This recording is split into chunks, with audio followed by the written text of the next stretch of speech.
Hello दोस्तों, मैं doctor Narpat Solanki Bangalore से। अभी काफ़ी दिन से मेरे पास बहुत सारे कॉल आ रहे हैं और ये पूछ रहे हैं ब्लैक फंगस, वाइट फंगस और इसके बारे में जो लोगों के अंदर घबराहट है उसको देखते हुए मैं ये वीडियो बना रहा हूँ। और इसके बारे में मेरे को हमारे जीटो के बेंगलोर चैप्टर के अध्यक्ष श्री अशोक जी नागौरी ने भी मेरे को बोला कि डॉक्टर साहब एक छोटा सा वीडियो बनाइए जिससे कि लोगों के दिमाग में जो परेशानी हो रही है ये ब्लैक फंगस और इसके बारे में, तो मैं ये बोलना चाहता हूँ कि बीमारी जितना आपको बताया गया उससे बहुत ही कम है। इसमें कोई घबराने की ज़रूरत नहीं है और ये कोई नई बीमारी नहीं है।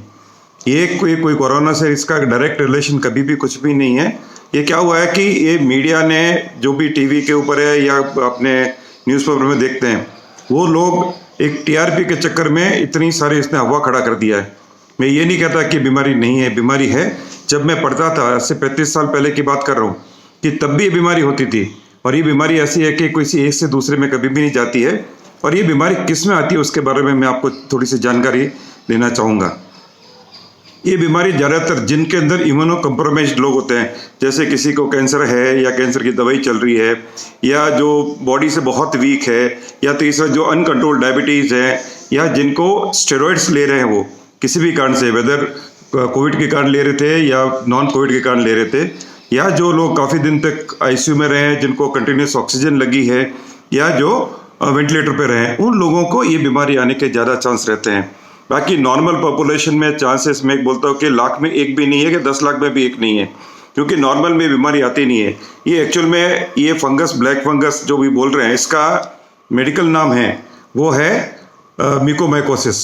और ये ब्लैक और वाइट ये दोनों का आपके चक्कर में पड़ने की जरूरत नहीं है। ये डिफरेंट वेराइटीज़ है, वेरिएंट्स हैं जो एक ही फंगस के अलग अलग होते हैं। जो फंगस जो क्या होती है कि जैसे अपने ब्रेड होती है या रोटी बड़ी है, बासी रोटी होगी, 1 या 2 दिन के बाद में अपन देखते हैं उसके ऊपर जो फंगस आ जाती है, उसको फूलन बोलते हैं अपन।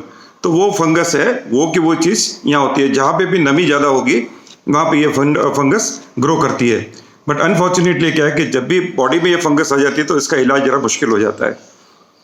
पर सबसे पहले मैं वापस ये बोलना चाहता हूँ कि ये बीमारी बहुत कॉमन नहीं है। ये उन्हीं लोगों के है जो मैंने आपको पहले बताया, उन लोगों के लिए है। और क्या होता है कि जब भी कोई भी आदमी ज़्यादा दिन तक कंटिन्यूस ऑक्सीजन पे रहा तो आपने देखा होगा कि जब भी जो ऑक्सीजन आती है एक बॉटल के थ्रू जिसमें पानी भरा होता है उसके थ्रू आती है, वो ऑक्सीजन को वेट करने के लिए, ह्यूमिडिफाई करने के लिए रखते हैं, क्योंकि ड्राई ऑक्सीजन शरीर में हम नहीं ले सकते, उसमें थोड़ी सी नमी होनी चाहिए। तो भी क्या होता है कि कंटिन्यूसली लेते लेते वो जब नमी ज़्यादा है और उस बॉटल में पानी अगर कोई कारण से इन्फेक्ट हो गया है या ट्यूब इन्फेक्ट हो गई है या 5 से 7 दिन 10 दिन तक अपन को ऑक्सीजन चली और ऑक्सीजन ट्यूब साफ नहीं की, तो उसमें कभी कभी ये जो फंगस है वो उसमें आ जाती है और वो नाक में जाती है। सबसे पहले फंगस नाक में ही जाती है, कि मुंह में वगैरह में डायरेक्टली नहीं आती है। जो मुंह में है, जो थ्रश बोलते हैं मुंह में आती है उसके, वो केसेस अभी बहुत कम है। तो ये क्या है कि जब एक बार नाक में आ जाती है तो वहाँ पे इसकी एक परत बन जाती है। परत बन के धीरे धीरे ग्रो करते करते करते सबसे पहले साइनस में पहुँचती है, नीचे जाओगे तो दांतों के अंदर, जबड़ों के अंदर उधर चली जाती है, ऊपर जाओगे तो आँख आ जाएगी और उससे भी ऊपर चढ़ गया ये तो फिर ब्रेन में चला जाता है। बट इसकी प्रोसेस बहुत स्लो है। यूजुअली देखा ये गया है कि जब भी पेशेंट हॉस्पिटल में होते हैं तब तक उनको इस बीमारी का मालूम नहीं चलता है, क्योंकि बहुत सारी दवाइयों पे भी रहते हैं, दूसरे भी रहते हैं, तो इससे क्या कि मालूम नहीं चलता है। जब वो घर आ जाता है एक बार आदमी, जो जैसे मैंने वापस मैं आपको ये रिपीट करना चाहता हूँ कि जो लॉन्ग टर्म ऑक्सीजन पे रहे हैं, इम्यूनो कम्प्रोमाइज्ड है, जो स्टेरॉइड के ऊपर ज़्यादा रहे हैं और जिनकी बॉडी इम्यूनिटी बहुत ही कम है, उन लोगों में कभी कभी क्या होता है कि जैसे नाक से थोड़ा खून आना या ब्लैक कलर का पानी आना या थोड़ा यहाँ पे नाक के आसपास में दर्द होना या आँख के ऊपर दर्द होना, ये कॉमन चीज़ है। तो उन लोगों को अगर कुछ है ऐसा, तो अगर कोई आदमी लॉन्ग टर्म तक आईसीयू में रहा है या कंटिन्यूस ऑक्सीजन पे रहा है तो उनको मेरी तो यही सलाह है कि वो हर 5-7 दिन में एक बार जाकर के अपने ENT सर्जन को दिखा दे। वो अपने एंडोस्कोपिक से इसको देख लेगा कि कहीं फंगस की ग्रोथ तो स्टार्ट नहीं हो गई है, हुई है तो उसका ट्रीटमेंट आसानी से कर सकते हैं। पर होता क्या है, जब ज़्यादा बढ़ जाती है तब अपन डॉक्टर के पास पहुंचते हैं, जब तक ऑलरेडी ये फैल चुकी होती है तब बोलते हैं कि भाई देखो दवाई दे रहे हैं, नहीं हुआ तो जबड़ा निकालना पड़ेगा, आँख निकालनी पड़ेगी। तो ये सब चीज़ें बहुत आजकल देखने में मिल रही है। अभी हो क्या रहा है कि यूजुअली एक आईसीयू में जो नॉर्मल डेज में जब कोविड नहीं था तो वो समझिए कि अगर 10 बेड थे तो उसमें 2 या 3 के ऊपर वेंटिलेटर रहता था या हाई ऑक्सीजन पे रहती थी और केयर बहुत अच्छी होती थी। अभी क्या इतनी मारामारी है बेड्स की कि भाई ऑक्सीजन बेड चाहिए, किसी को आईसीयू में बेड चाहिए, किसी को वेंटिलेटर चाहिए। अब एक पेशेंट गया नहीं और दूसरा पेशेंट आता है, वो बाहर खड़ा है, वो मरने वाला है। तो जब हमारे यूजुअली क्या होता है कि 2 से 3 घंटे हमको पूरा इसको क्लीन करने में लगता है। एक बेड को जो खाली होता है उसको साफ करो, उसको सैनिटाइज करो पूरा, उसके बाद में जितने भी कंज्यूमेबल सब चेंज करने पड़ते हैं, उसके बाद में ही नेक्स्ट पेशेंट को ले सकते हैं। पर अभी की पोजीशन में ऐसा है कि कोई आदमी 1 मिनट के लिए भी तैयार नहीं है कि नहीं सब डालो, जो भी होगा देखेंगे। और डॉक्टर को भी यही करना पड़ता है, चलो एक बार तो डालो, बचेगा तो फिर बाद में देखेंगे। तो ये हालत में कई बार थोड़ा सा कि जो हाइजीनिक लेवल है वो भी कम हो जाते हैं। और दूसरा, इतनी दिन तक जो भी जिसने भी कोविड की भी दवाएं ली है जिसमें स्टेरॉइड एक मुख्य है, तो वो स्टेरॉइड इसलिए देना जरूरी है कि अगर नहीं दोगे तो आदमी ऐसे ही मर जाएगा। नहीं मर गया तो उसको फिर क्या कर सकते हो। तो इसलिए स्टेरॉइड इज लाइफ सेविंग। तो मैं ये नहीं कहूँगा नहीं स्टेरॉइड नहीं लेना चाहिए, ये जजमेंट है डॉक्टर का भी। इसको लगेगा कि भाई इन्फ्लेमेशन ज़्यादा है तो उसको दबाने के लिए सिवाय स्टेरॉइड के कोई लेना देना कोई दूसरी दवाई है ही नहीं, तो ठीक है स्टेरॉइड लेंगे।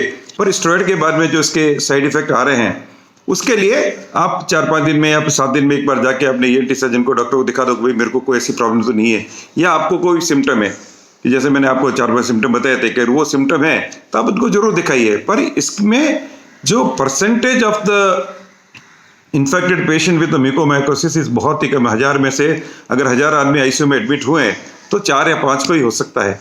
और ऐसा नहीं कि 5 को हो गया तो उनका पूरा खत्म हो जाएगा, उसमें से काफ़ी बच भी जाते हैं। पर अनफॉर्चुनेटली क्या है कि इसकी जो दवाई अभी अवेलेबल है वो एम्फोटेरिसिन भी है, जो लाइफोलाइज्ड होती है, वो ही अभी तक अवेलेबल है। टैबलेट्स वगैरह इतने ज़्यादा कारगर नहीं होती है, तो डॉक्टर देते हैं। पर अभी सडनली जिस हिसाब से स्पर्ट हुआ है तो हर दवाई अभी कम हो गई है, एम्फोटेरिसिन भी नहीं मिल रही है। तो मैं आपसे सबसे निवेदन करूंगा कि आप कोई भी दवाई को लेकर के घर में मत रखना कि मेरी जरूरत पड़ेगी। तो मैं आपको कल का एक वाक्य बताऊँ तो मैं अपनी ओपीडी में बैठा था, कल मैंने करीब 20 मेरे आँख के पेशेंट देखे, तो उसमें से 10 तो इसके लिए आए थे कि साहब थोड़ा यहाँ पे दर्द हो रहा है, मेरे आँख के ऊपर दर्द हो रहा है, आँख थोड़ी लाल हो गई है, नाक के आजू बाजू में दर्द हो रहा है, कि साहब मेरे को कहीं ब्लैक फंगस तो नहीं हो गया। और मैं हंसता रहा, मैंने कहा भाई आपको क्यों आएगा ब्लैक फंगस, आपको तो कोई चांस ही ना, तो आप हॉस्पिटल में गए और हॉस्पिटल भी गए तो 2 दिन में वापस आ गए, तो आने का चांस नहीं। तो ये डर जो है वो निकाल दीजिए, मैं अभी बोलता हूँ, डर बिल्कुल निकाल दीजिए। आपने कभी भी करो हॉस्पिटल में नहीं गए, अगर आपको कोविड आके घर में ठीक हो गया है या कोविड के लिए 5-10 दिन हॉस्पिटल में रहे, आपको ज़्यादा ऑक्सीजन नहीं लगी है, आप निश्चिंत रहिए, आपको कुछ नहीं होने वाला है, निश्चिंत रहिए, मैं आपको भी बोल देता हूँ, ठीक है ना। तो इसके लिए बात पर घबराइए मत कि ये हो जाएगा मेरे को, वो हो जाएगा, नहीं होने वाला है। मैं आपसे फिर एक ही बात निवेदन करूंगा कि आप ये म्यूकोमाइकोसिस का दिमाग से निकाल दीजिए। मीडिया जो बता रहा है, कभी व्हाइट बता रहा है, कभी ब्लैक बता रहा है, मेरे को तो लगता है कभी ये पिंक और ब्लू भी ले आएंगे। इनको कुछ न कुछ मसाला चाहिए वो दे रहे हैं। मैं ये नहीं कहता कि वो गलत कह रहे हैं, पर वो आउट ऑफ प्रोपोर्शनेट चीज बता रहे हैं, उनके लिए कोई नई चीज होगी। अरे भाई तो बहुत पुरानी बीमारी है और every hospital knows about it कि भाई जब भी लॉन्ग टर्म में है तो म्यूकोमाइकोसिस एक कॉमन सुपरएडेड इन्फेक्शन बोलते हैं उनको, तो ये सुपरएडेड इन्फेक्शन है ठीक है, मानते हैं।